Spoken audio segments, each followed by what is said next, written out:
Hello दोस्तों, नमस्कार। आपका स्वागत करती हूँ डीएनपी इंडिया में। इस वक्त की 10 बड़ी खबरों से हम आपको रूबरू कराएंगे। तो आइए शुरुआत करते हैं खबरों का सिलसिला।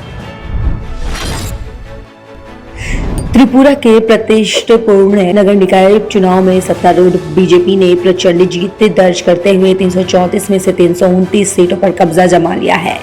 पार्टी ने अगरतला नगर निगम यानी एमएमसी की सभी 91 सीटों पर अभूतपूर्व जीत दर्ज हासिल की है। विपक्षी तृणमूल कांग्रेस और मार्क्सवादी कम्युनिस्ट पार्टी यानी माकपा 11 नगर निकायों में खाता भी नहीं खोल सकी। इस जीत पर प्रधानमंत्री नरेंद्र मोदी ने राज्य के पार्टी कार्यकर्ताओं की सराहना की है। उन्होंने कहा है कि त्रिपुरा के लोगों ने संदेश दिया है कि वो सुशासन की राजनीति को प्राथमिकता देते हैं। मुख्यमंत्री योगी आदित्यनाथ रविवार को गोरखपुर पहुंचे। उन्होंने बांस गांव लोकसभा क्षेत्र के सांसद खेल महोत्सव के समापन समारोह में हिस्सा लिया। इस दौरान उन्होंने बीजेपी सांसद कमलेश पासवान को खेल महोत्सव आयोजन के लिए बधाई दी। साथ ही उपस्थित बीजेपी के पदाधिकारी और खेल स्पर्धा में भाग लेने वाले खिलाड़ियों को भी बधाई दी। संसद के शीतकालीन सत्र से पूर्व सरकार की बुलाई सर्वदलीय बैठक में विपक्षी दलों ने किसान आंदोलन, महंगाई, ईंधन की कीमतों में वृद्धि, बेरोजगारी, पेक्सास जासूसी विवाद और लद्दाख में चीनी आक्रमण जैसे मुद्दे पर चर्चा कराए जाने की मांग उठाई है। सदन में सरकार को अलग अलग मुद्दों पर सकारात्मक सहयोग का भरोसा भी दिलाया। सरकार की ओर से भी विपक्षी दलों को आश्वस्त किया गया कि वो उनके सकारात्मक सुझावों पर विचार करने और नियमों के तहत लोकसभा अध्यक्ष और सभापति की अनुमति से चर्चा करने को तैयार है। संसद का यह सत्र 29 नवंबर से 23 नवंबर तक चलेगा। पंजाब के मुख्यमंत्री चरणजीत सिंह चन्नी ने ऐलान किया है कि रामायण, महाभारत और श्रीमद् भगवत गीता पर शोध केंद्र स्थापित होगा। रविवार को फागवाड़ा के समीप गांव खाटी स्थित भगवान परशुराम पर तपस्थली में नतमस्तक होने के बाद समारोह को संबोधित करते हुए चरणजीत सिंह चन्नी ने कहा है कि इन तीनों रचनाओं पर शोध कामों को प्रोत्साहन देने के मकसद से विश्व स्तरीय शोध केंद्र स्थापित किया जाएगा।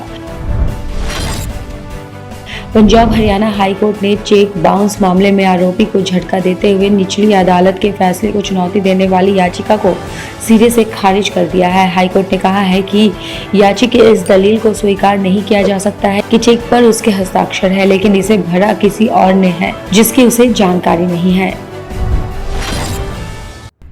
हरियाणा में मुख्यमंत्री अंत्योदय परिवार उत्थान अभियान लॉन्च कर दिया है। रविवार को चंडीगढ़ में मुख्यमंत्री मनोहर लाल ने प्रेस कॉन्फ्रेंस में बताया है कि इसके पहले चरण में 3 दिन 24 स्थानों पर मेले लगेंगे। हर जिले के लिए नोडल अधिकारी नियुक्त किया गया है। उन्होंने बताया कि 1.80 लाख रुपए आमदनी से नीचे प्रदेश में 3,25,000 परिवार है।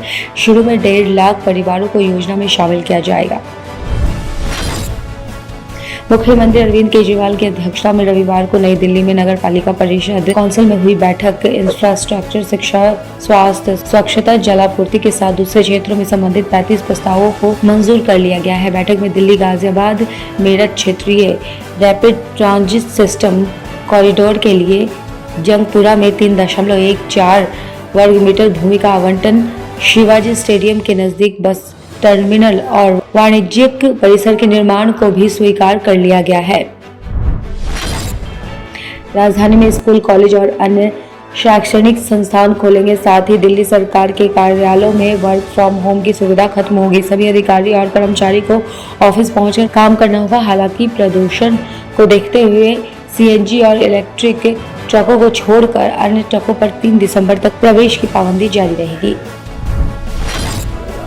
कोविड के नए वेरिएंट ओमिक्रॉन को लेकर हरियाणा सरकार और चंडीगढ़ प्रशासन सतर्क हो गया है। हरियाणा स्वास्थ्य विभाग ने सभी सीएमओ को कड़ी निगरानी रखने के निर्देश दिए हैं। एनसीआर के जिले में विशेष सावधानी बरतने को कहा गया है। विदेशों में सामने आए नए वेरिएंट के बाद विभाग ने सीएमओ को सतर्कता बरतने के निर्देश जारी कर दिए हैं।